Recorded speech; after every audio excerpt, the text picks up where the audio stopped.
Hey gang, D Tidwell Enduro, MTB Training, and MTB Strong.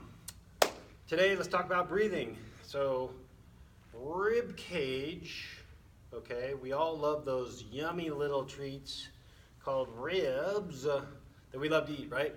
So, the muscle that we're eating is the intercostal meat, okay, in between the ribs, all right? So, those are designed to help expansion and contraction of the ribs, okay?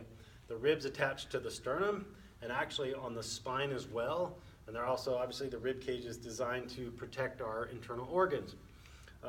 One of which houses our heart, obviously, and our two lungs, okay? So breathing is important because we need to expand our rib cage to breathe. That means out, okay?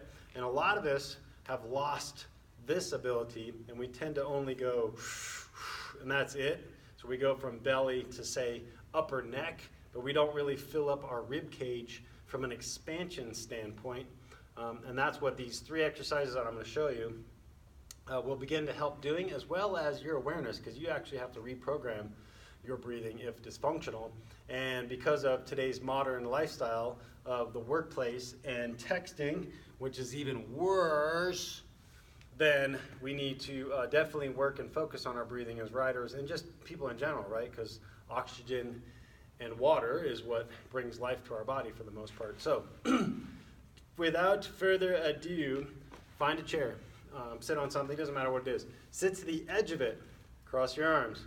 We can cross our legs, and I want you to keep your knees together. Really don't care which arm and which leg, so don't worry about it. But what I'm gonna do, if you're tighter on one side, you can go like this and test. See which way is tighter. I think I'm tighter right. So go to your right first, then do the left, and come back and do your right again to work on that asymmetry. So first I'm going to turn as far as I can, and then I'm going to side bend, trying to stay upright.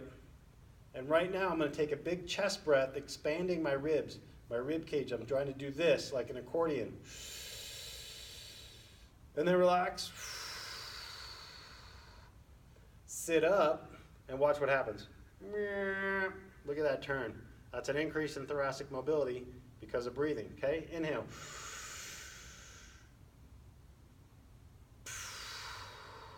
Okay, now we'll go side bend. Inhale again. Exhale. Come out. Turn again. Look at that. Inhale. Exhale. Side bend. Exhale. Unside bend and turn. Look at how much I turn just by working on that one side. Okay? Now obviously we do the same thing. We're looking for anywhere from 3 to 5 breaths each side. Okay?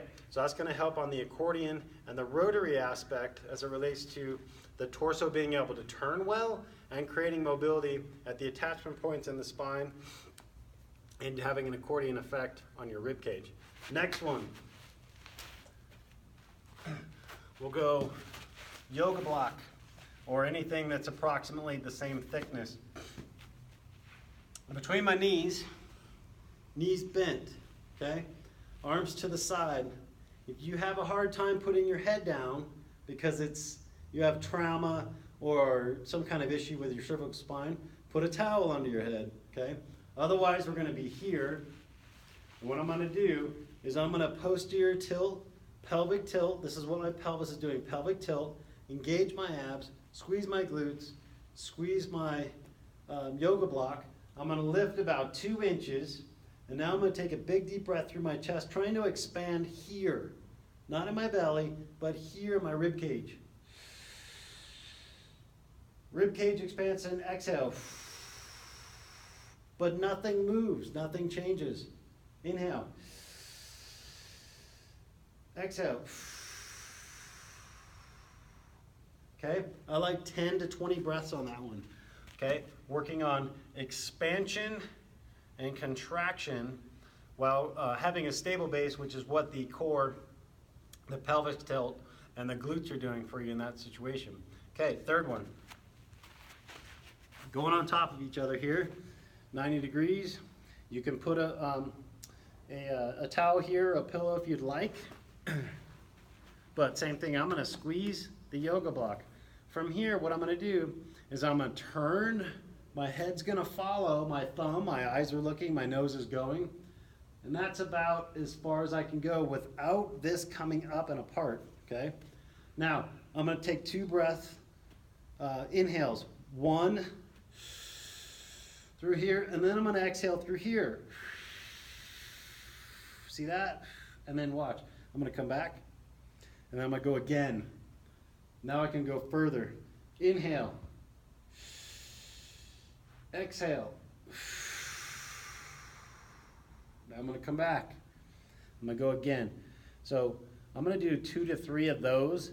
Then I'm gonna open up. Now I'm gonna breathe through both, okay? So I'm gonna go both, and then exhale, and let myself go to the floor. If you need to hold your top leg, that's fine. Breathe again. Through both, exhale. Reach again. Now, if you need a third or a C part to that, what you do is you open up, and you only inhale and exhale through here. Top rib cage, they're going like this. Exhale through here. Inhale. Exhale. Okay, now watch. I'm gonna come here. I'm gonna open up again. Look at that. I'm all the way to the floor. And you saw where I started. Okay, so obviously do both sides. And if you have a tighter side, like I have a tighter side here, believe it or not, and a tighter side back here, believe it or not. So manipulate a little bit of time wherever you feel you're tightest in that. Do it often. I would even say do it every day so that you can retrain your breathing patterns, increase the overall expansion and contraction quality of your ribs and your rib cage, which will also improve your diaphragm's ability to come up when you're exhaling and down when you're inhaling, which is key, obviously, your diaphragm. That'll also help. All of this will also help with thoracic spine mobility, which you saw in the first one, which will also help decrease your lower back pain if you struggle with that. So, you guys got homework.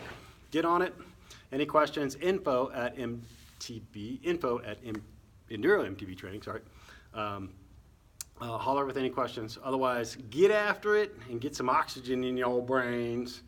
You guys have a good one. See ya.